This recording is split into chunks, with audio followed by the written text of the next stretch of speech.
friends. I'm your host, Erin Port, and welcome to the Simple Purposeful Living podcast. Life can be overwhelming and busy, so once a week, I invite you to join me, and together we will make simple tweaks to uncomplicate the hard parts of our life so we can spend more time doing what we love.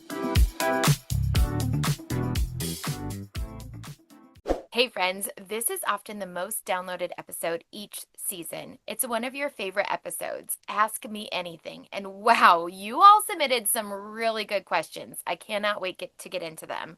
But first, can we talk about spring for a second? Because schedules are about to get wild. Sports, end-of-year events, travel, all hitting at once. And if you don't have a system, it's going to stress you out. But when I hear system, I automatically think complicated. But that's not the case. Here's my tiny tweak for spring. Every Friday, I take about 5 minutes, pull up my phone calendar where I keep all of my long-range dates so my husband Scott and I can share and invite each other to things, and I jot down the week on my weekly plan notepad. And then I stick it on the fridge. That's it. 5 minutes on Friday means I can actually relax all weekend because next week is already planned. We can both glance at it, talk through logistics, and nobody's getting blindsided by a schedule conflict on a Tuesday morning.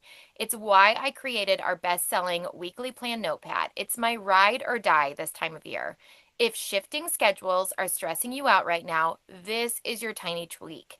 Grab the weekly plan notepad in the show notes below or shop at simplepurposefulliving.com and use code PODCAST for 10% off your order. Okay, now let's get to your questions. The first question you submitted is, any tips for rousing a 10-year-old who is really grumpy about getting out of bed in the morning? Okay, can I just say, honestly, I get it. I'm kind of grumpy myself when I have to get out of bed in the morning, so this is really real. But here's what I want to do. I want to workshop this with you because that's what a friend would do. I love when I need a tiny tweak. Sometimes we cannot see the forest from the trees in our own life. And so getting with a friend and being like, hey, I have this issue. Can we workshop and figure out some ideas together? Really helps. And if you don't have a friend in the moment, can I recommend a tiny tweak in and of itself? Go to ChatGPT or Claude or an AI and ask it, here's my issue. What are some ideas? Now, I hope this doesn't make me obsolete, but I hope if you have something like this, that this is an option for you as well. But I don't want you to not use in person, and you'll see why in a question down below. But in a pinch, that's always helpful too, because sometimes, like I said, we just don't know the answer or we need some ideas to brainstorm. So first of all, first thing we need to know about kids is, especially at 10, they like to have some control. If you think about being a kid, a teenager, everything for the most part is out of their control, right? There's very few things they control. That's why sometimes they'll give you bedtime battles or they'll give you battles at dinner time, right? Because it's like some sort of autonomy for themselves. So first brainstorming thought is there a way to give them some control and invite them in the process? Especially at 10, I have a 10-year-old. I love to ask her, hey, what's a tiny tweak we can make in this moment? And maybe even brainstorm with them. I always like to have a couple of ideas already in mind so that I can get their juices flowing.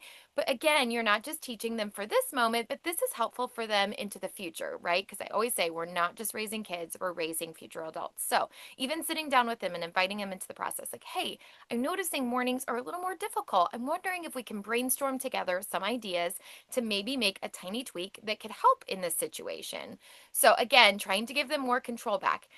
Could an alarm clock help them? My kids have an Alexa in each of their rooms. I had a moment there. I was like, she's going to answer me, but I forgot I'm in my closet. But setting that alarm and just having that. Now, my 10-year-old likes to have 2 alarms. So she likes to have a 6:20 alarm and a 6:30 alarm. The 6:20 is when she starts to rouse, initially wakes her up, then she has 10 minutes before the 6:30 alarm, and then that is she has to get going for her day. That was self-imposed. She made that tiny tweak herself because she knows that's how she operates. My 8-year-old, he has an alarm clock set for 6 6:30 a.m. and it's to his favorite tune. And that kid, Quincy, he loves music. So he jams out and loves to play a fun song in the morning. So there are some ideas right there. Another idea, like I said with my daughter, we give her a wake up window. So maybe, setting up an alarm and then saying, you just need to be downstairs by 7:15, or you just need to be downstairs by 7 o'clock. That would be helpful to them. That gives them some autonomy and some control in their morning. So those are some things. Another thing is working with their senses. Sometimes people get a sunrise alarm. Now I'm hesitant to say that because I don't want you to go out and spend money when you don't necessarily need to spend money on a tweak. But if you have one laying around, kind of like an Alexa, if you have one laying around, maybe plug it into the room and see if it works. I love taking things for a test drive before I buy them. So even like, for example, I moved, remember that chair from my basement into my office to test and see if I liked having a little reading space. That chair won't be there forever, but I took it for a test drive. So think about that. Like, do you have an alarm clock somewhere else that you could let them test drive for the week and see if it works? The other thing is, now that the sun is rising earlier, could you open the blinds, make it less dark in the morning, helping them to like naturally wake up to the light? So think about that. Another thing is, are they feeling just like they need a little bit of connection? Is it like you could go up to their room and snuggle with them and just rub their back for a couple of minutes? Just a little bit of goodwill to get them started. Or a funny wake up knock. I used to do this when my kids were little, like, something funny, just like an alert, like, hey, it's time to get up. But then it gives them some autonomy to wake up on their own, but they know, like, okay, it's time to get up. Or something small to look forward to, even if it's just their favorite breakfast once a week. Or for us, I'm going to have on Amy McCready. She's of Positive Parenting Solutions, and she's going to talk about in that episode. So I don't want to steal her thunder. Must do, get to do. And something that helps, she says, is doing the must do things and then getting a reward. We're all extrinsically motivated. We talked about that on the podcast with Natalie last week. So these are the must do activities, but then you get to do these. And for my kids, that's watching a little bit of TV after they're all done. So is there a way to motivate them? Like, these are your must do when you get up, but this is something you get to do if you have time before we leave. So those are some things. And then the last thing I'd say, as we're brainstorming some options, again, I'm just giving you some ideas, and my hope is that this brainstorming session is going to help you do a couple of things. But before I do that, last tiny tweak area that I want you to consider is their bedtime early enough? Sometimes a grumpy 10-year-old is just an underslept one. Bedtime might just be the tiny tweak, and 10-year-olds still need between 9 and 12 hours of sleep, which 12 hours of sleep, I did the math. If your kiddo has to get up at 6:20 a.m., like my kiddos do, that means going to bed at 6:20 p.m., which feels crazy to me, right? I don't even have my big kids home from all of their activities, and we're still like basically eating dinner at that time. But it does give me some context. We do put our kids to bed around 8:20 p.m. Our 10-year-old and our 8-year-old goes to bed at 8 p.m., knowing they're probably not falling asleep right away. It takes a little bit of time for them to rest and wind down in their bed. And then, giving them a little bit of leeway so that they can fall asleep before that, like 9:20, with like the minimum of 9 hours of sleep. So my suggestion would be to ask yourself, we can't normally change the wake up time because that's the time in which school starts and that's how much time they need to get ready in the morning. So could they go to bed a little bit earlier the night before? Oftentimes, our best morning routines start the night before. And maybe even it's like taking away any friction that causes them to like just take longer. Like, could you lay out their clothes the night before? Could you make a plan for breakfast the night before? So these are all just ideas, all brainstorming. Now, here's what I want you to do.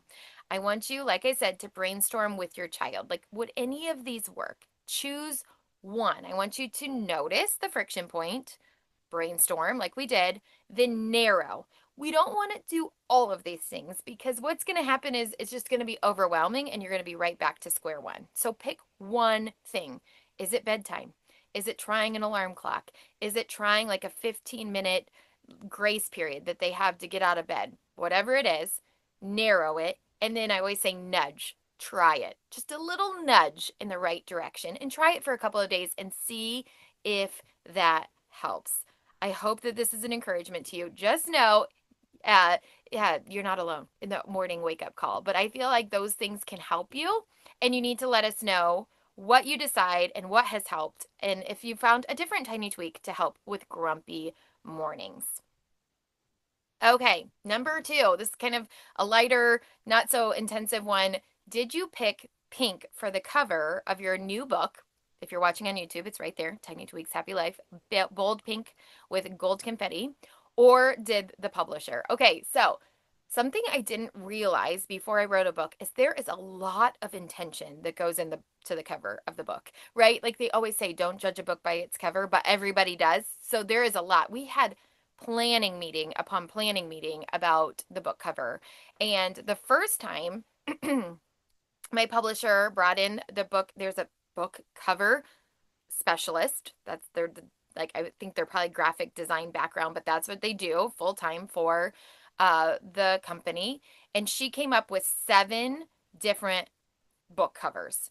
And they sent them to me, and I liked that it wasn't so overwhelming. Like 7 was helpful because there was like a few right away that I was like, absolutely not. That doesn't fit my vibe. And then there was a couple, like I would say, I think there was 2 in the first round that I was like, they're okay, but it's not right. And that's okay. They don't expect you to have like, I mean, I think it'd be pretty rare if you were like, that's the one on the first round because they're trying to get your vision and your vibe. And I had a whole business. Simple Purposeful Living has a full line of paper products. I have a whole kind of brand that I wanted the book to like slide right into. I wanted it to look like it fit in with the rest of the stuff. So I gave them, I have a thing called brand colors in the Pantone color family where I have specific colors I use, and they had those. So this pink is actually a brand color. So they had that in mind.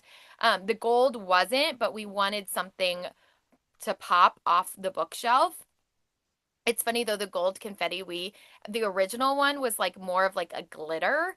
And we talked about, which is so funny, and you didn't ask this, that glitter would stress moms out because, it kind of gives us like hyperventilation, like when glitter goes everywhere and you can't get it out of the carpet. So we decided to make it bigger confetti because we wanted it to be a joyful book and an exciting book, but not stress moms out. And then I don't even know if you've noticed on the book cover, the eyes are lowercase, and that was intentional too. It's like tiny. We wanted it to be like a little visual reminder that these are tiny little changes to create a happy life. So I would say it was a collaborative effort. That pink did appear, but it is my brand color to answer your question. And our hope is that it will pop off of a bookshelf and someday, fingers crossed, that book will be sitting on bookshelves all over the country. But for now, it's sitting on bookshelves locally at Little House on Main in Bondurant, which makes me so happy to see it out in the world sitting on bookshelves. Okay, this next question. Ooh, another, you guys, like, you brought it. You brought it. You asked me the hard ones, and I think I love you for it because I think if you are asking it, it's like when we were in school. If you ask the question, everybody else is thinking it too. But this one says, how do I let others know I need friends? I'm seen as capable, but I need community. Ooh, this question, it got me. Because I think there are so many women walking around completely capable on the outside and just really, really lonely on the inside. I'm sure one of you listening right now is nodding your head, more than one of you. And I've been thinking a lot about why this is because I don't think it's on accident. And here's what I think happened to us in the olden days, as my kids say. And I don't mean that far back, just back to the late 1900s, if you will, when I was born. Community was built into survival. Okay, so obviously that's way back, right? But then even in the 1900s, say the 60s, 70s, 80s, if you ran out of sugar or butter or eggs, you didn't have Amazon Prime delivery to bring it to you in 20 minutes, or, Instacart delivery or whatever. You had to go over to your neighbor's house, knock on the door, and be like, hey, do you have an extra egg? Or do you have a stick of butter? And I don't think people are doing that as often anymore. Convenience came along and slowly, quietly engineered the need for each other right out of our lives.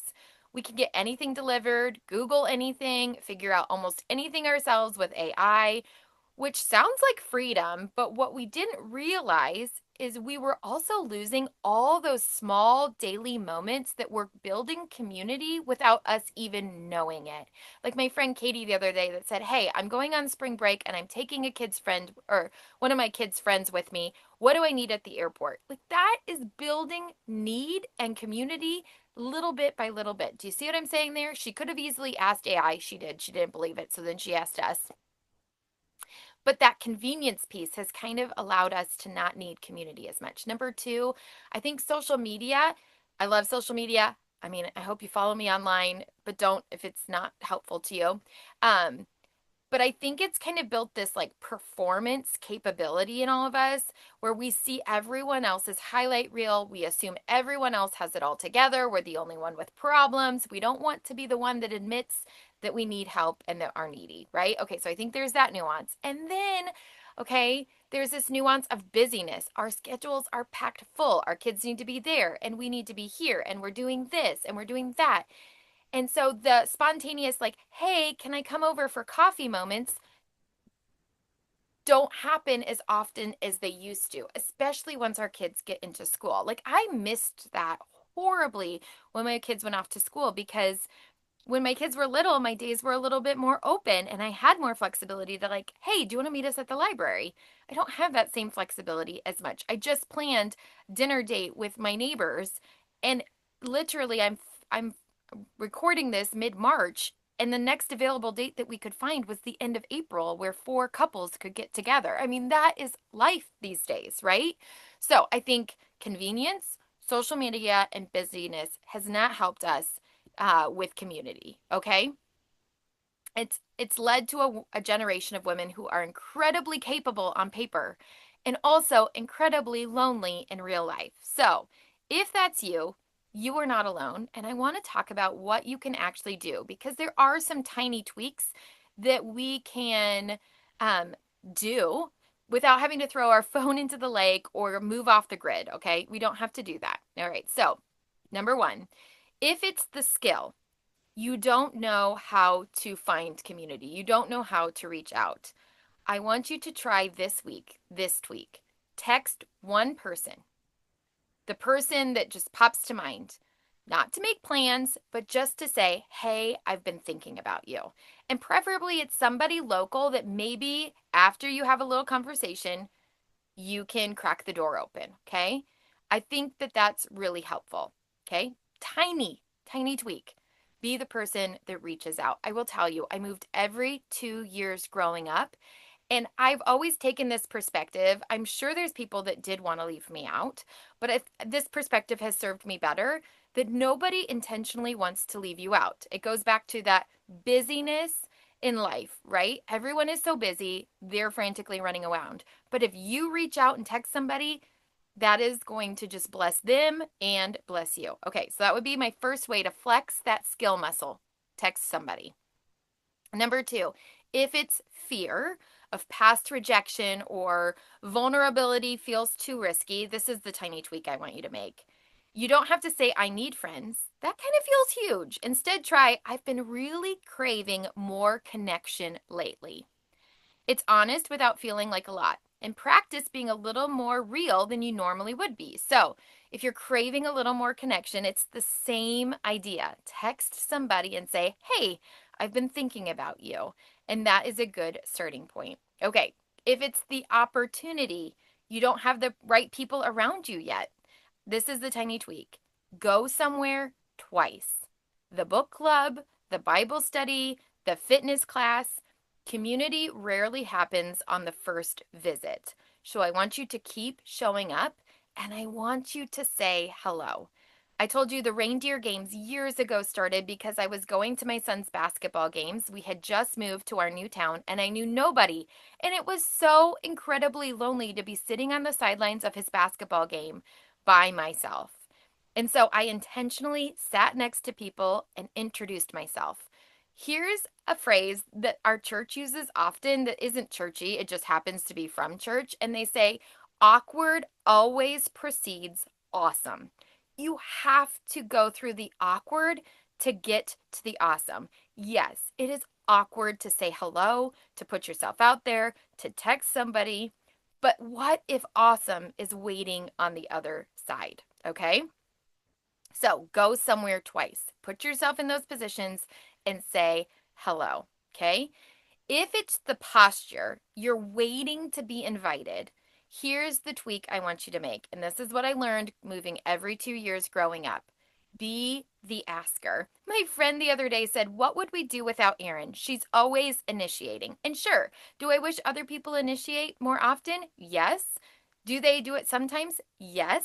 But if I want connection and community, I have to go first and I have to ask. Today, after this podcast recording, I am going to coffee with a friend. She asked me. So here's the thing I also want you to hear is she asked me and I said yes. Okay? So when somebody asks you, even if you feel like it's going to be awkward, and the first time it's like dating. The first time you go out with somebody for coffee might be awkward. But here's what I do. I set the time to be like an hour and a half before the restaurant or the coffee shop closes. So there's a deadline. Or maybe you have to go pick up a kid. So there's a deadline. Those are helpful, especially if you have social anxiety like I do. But invite somebody. And if somebody invites you, always say yes as much as humanly possible. And if the schedule doesn't work out for you perfectly, respond with 3 times that do work for you. Giving a detailed time is so helpful in being able to make it work. Okay. Here's the last thing I want to say is if you are seen as capable, you might actually be giving off the "I'm fine, I don't need anyone," or "I have enough people at my table" vibe without even meaning to, right? Sometimes the tiny tweak is just letting people see a little more of the real you, inviting them, letting them know. That's when the door opens and offers you the same thing. And I want to say something else that might be a little uncomfortable to hear. Gosh, I'm getting kind of preachy today because I'm so passionate about this. I want you to have friends and community because it's one of the number one indicators of happiness. And we are an all-time low of happiness and life satisfaction. Sometimes we just have to be needy. None of us want to be needy. I know. It's uncomfortable for me. But here's what I've learned people want to help you.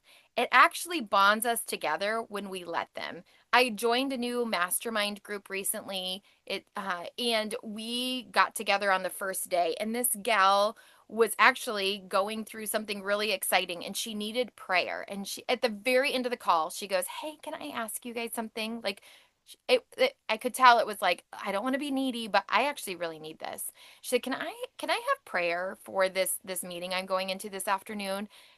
And we all were like, "Yes." And then we prayed for her on the spot. But that one moment kind of set the tone for this group. And then like the next week somebody else was like, "Hey, this came up in my life. Can you help me?" And then the following week I needed something from them. And it's like we all took turns, right?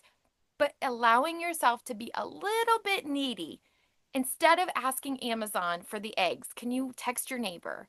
Instead of like pulling your hair out and trying to divide yourself in half to get kids 2 different places, could you ask a friend for a ride? Chances are, if you're capable, you're not the friend that is using and abusing people all the time and is overly needy. You probably need to be a little more needy. Okay, I hope that this helps you. Pick one that feels a little bit scary. Do you need to reach out to a friend? Do you want to ask somebody to coffee? Do you want to sit in proximity to somebody at your kids' athletic events? Do you need to go someplace again? A group fitness class, a Bible study, and intentionally invest in those people in that moment. That would be my tiny tweak to get you started. Okay, sorry I got a little preachy there, but I want you all to have friends. And well, someday that's okay. Well, I'm not going to share any spoilers, but let's just say that's been on my list of things I want to write about more. Okay. Number 4, do you have a tiny tweak to relax? Okay, so a couple of weeks on the podcast, I talked about my happiness menu, little things that I have found that make me happy. But one of the things that has made me relax that I was testing out is coloring.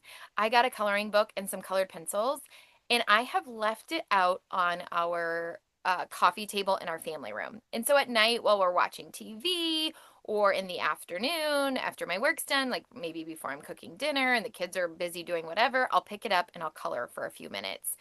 So my tweak would be pay attention to what relaxes you. Um, is baking a relaxation thing for you? Is sometimes getting out with friends is relaxing, getting a walk around the block, but then putting a visual reminder so that you can see it and default to it rather than your phone. Because what happens is we are creatures of habit. We always like the path of least resistance. So we will pick up our phone rather than the other thing if it's the easiest, most visible thing, right? And phones aren't always the most important thing, or how do I want to say it? Phones aren't always the best form of relaxation, especially today in this heavy world, right? Like you can't always control what pops up on your algorithm. And it's, you can be watching funny memes and then the next thing you know, it's all about like the war in the Middle East. And like, while we need to be informed, if you're trying to relax, that's not a form of relaxation. Okay. So I would say pick something and experiment. Like if coloring isn't for you, maybe it's watercolors, maybe it's baking, but think about it and then leave a visual reminder, make it easy for you. And then exposure therapy. Allow yourself, even if you only have 5 or 10 minutes, read 5 or 10 pages of a book, color for 5 or 10 minutes, and see what that makes you feel like. I tell you, I colored last night and I was in such a better mood last night than I was before. And I was like, all I did was color. Okay. Number 5, if you could do anything besides what you do, what would it be? Well, I was a teacher before this. I feel like I'm still a teacher, just a different genre, if you will, different age group. Um, but I really like coaching people. And so, I don't know, I've been kind of floating it around that maybe I would do like some coaching. I don't know. Um, I don't know. So I love what I do. I really love what I do. But I would say that I have always loved teaching. And so, public speaking, more public speaking, maybe some more coaching. I think that would be fun. So probably the same genre. I'm not very excited. I am doing what I love to do, which is a gift, I know. Okay, number 6. Have you ever felt like you are overwhelmed all the time? Okay, let me repeat that. Have you ever felt like you are overwhelmed all the time? Yes. The answer is yes. I think every woman listening right now has either been there or is there right now. And here's what overwhelm does to us it lies. It tells us we're stuck, that we're incapable, that we're never going to dig ourselves out. And we believe it because we're too tired and we can't see straight. And every feeling feels like too much. But here's what I've learned. When I start to feel overwhelmed, I notice it and I name it. I'm overwhelmed. I'm feeling overwhelmed right now. And I want you to hear this. Awareness is your superpower. I say it all the time because it is. I ask myself in that moment, is there something I can do about it right now? And what do I need right now? But before we even get there, I want to validate something because I think there are actually two different kinds of overwhelm. And I think that that awareness is helpful as well. So, number 1, there's seasonal overwhelm. When I was pregnant with our third child, Lucille, first of all, we had secondary infertility, and then I got pregnant with her. And with all 3 of my biological children, I had a thing called hyperemesis gravidarum, which Princess Kate made known more because she had it too. But basically, it is morning sickness on steroids. When people said they had morning sickness, I'm like, yeah, but I had it was really bad. Like I couldn't keep anything down. I had home health care. They would come in and give me weekly IVs so that I could basically survive. Okay. I literally did nothing for 9 months beyond what was required of me as a mother to keep my family alive. Like I was a stay-at-home mom. I took my son to preschool. I pretty much came back and laid on the couch. I felt like garbage. Okay. And I was so overwhelmed in that season. And I remember my mom telling me that she was on bed rest with my sister for 6 months. And she goes, do you remember that season? And I said, no, I was 5. I don't remember that season. Right. And having her say to me, this is a season, it won't be like this forever, did something in my brain. And ever since then, when I have friends going through seasons like this, I had a friend who was just really, really sick with baby number two. I said the same thing to her. This is a season. And it helps you to just take a step back and be like, this is a season. It's okay. This is a season. And it kind of helps you with the overwhelm. Like, it's a lot. It is a lot. And to name it and be like, this is a lot, but this is a season and it won't last forever. It's not always going to feel like this. It was the permission I needed, the grace that I needed to do what I needed to do in that season, even if it wasn't what I would normally do. Does that make sense? So if you're in something like that right now, a health crisis, a new baby, a loss, something that is genuinely a lot, I want you to hear this first. You are not failing. You are carrying a lot, and that is allowed. But then there's the second kind of overwhelm, structural overwhelm. And many of us feel this, especially with shifting seasons. We're going from winter to spring. Things are ramping up. We've got schedules for sports. We've got end of the year stuff. We've got spring break travel and graduations and weddings and all of this stuff that starts to mount. And that can start to bear down on us and make our shoulders feel very tense, right? Seasons change and your system needs to as well, but it hasn't yet, which leads to overwhelm, right? So, in both seasons, we can ask ourselves this question. All right, what do I need right now? I write about this in my book at the very beginning because when we brought our youngest home via adoption was another really stressful season. And that's when I learned, like, what do I need right now? Self-compassion is never our first thought, but it should be. And I want you to start to think about that. What do I need? Not what do I need to fix, but what do I need in this moment? And here are some ideas for when overwhelm creeps in because it's going to paralyze you and make you feel stuck, like you can't do anything. And we're going to make a tiny tweak to do a little something that's going to get us out of that stickiness. Okay. Number one, walk around the block and give your brain a minute to breathe without pressure. Set a timer and tidy your main living space and get rid of a little bit of visual clutter that's keeping your brain in a stress response. Clearing even one surface can help you. Number three, brain dump. Sometimes we just have so many things in our heads, the gifts that we need to buy the teacher, signing up for the permission slip for our kids' field trip, getting dinner on the table, right? There's so much in our brain that getting it all out of our head and onto paper will help us to make a better plan for our day.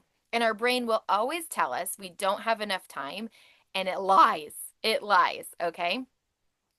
Next one, take a shower and get dressed.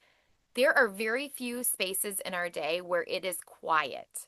But the shower is one of those places where our brains can kind of wander and noodle around things. And so just today, when I finished writing all my podcast notes, I hopped into the shower and I got ready. And that time allowed me to noodle around with these ideas, right? Without the pressure of having to get it all right. I just was thinking about it. What am I going to say on the podcast? I'm just noodling things around, and it allows our nervous system to reset and to process. Okay, and then the last idea for when we feel overwhelmed is grab a quick win. Last week I was sick with just some sort of virus, and I was like, I need a little win. So I grabbed this basket that was like overflowing and I cleaned it out. It took a total of 5 minutes. But oh my goodness, it was the dopamine boost that I needed. It kind of was like the kick start, right? The first pedal on the bike to get me going. So, what do you need right now in this season of overwhelm? Is it the permission slip to say what you're carrying is a lot and that this is a season and it's not going to last forever? Or is it that it's structural? Your season has changed and your systems haven't. And is it something where you could say, in this moment, when I feel overwhelmed, is one of these tiny tweaks going to help me to feel less overwhelmed so I can put one foot in front of the other, because sometimes it's all about walking through it moment by moment, not looking 60 days down the road, not looking 9 months till that baby's born down the road, but just saying, what do I need right now to get me through this moment and the next? All right. We are students of our own lives. And when we notice, when we take the time to slow down and notice, when we take the time to slow down and say, what do I need right now?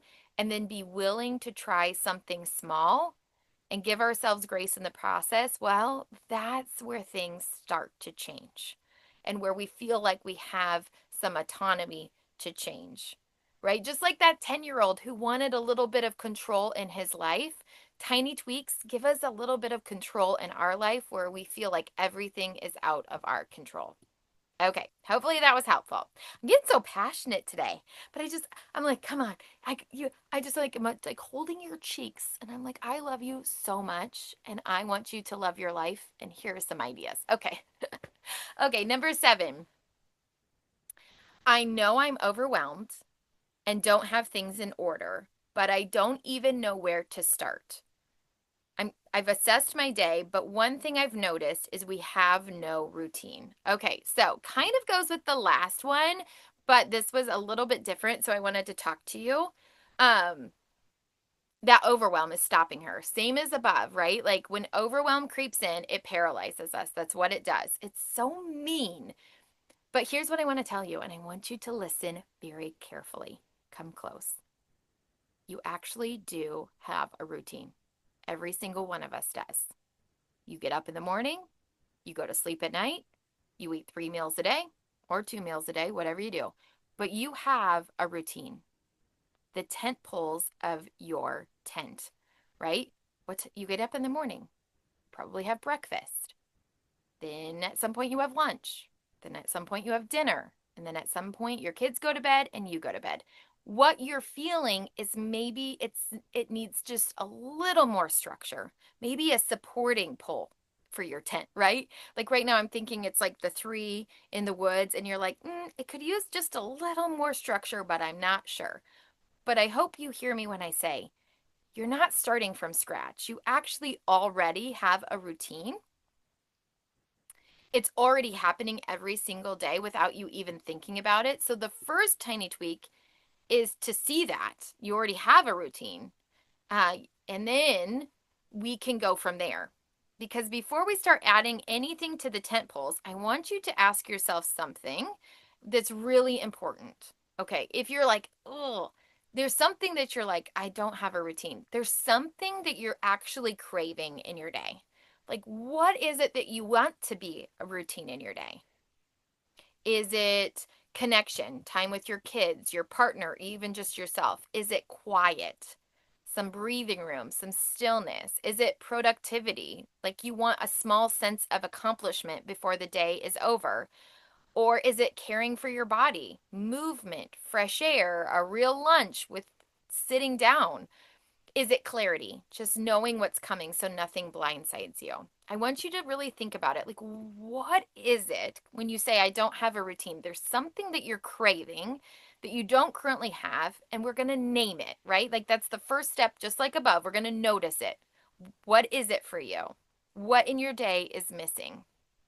Because once you know what you're hungry for, that's when you find the nearest tent pole, wake, breakfast, lunch, dinner, bedtime. You have at least 5 tent poles, unless you don't eat breakfast, and then you've got 4. When you figure out what it is that you're hungry for, I want you to look for the nearest, most logical tent pole.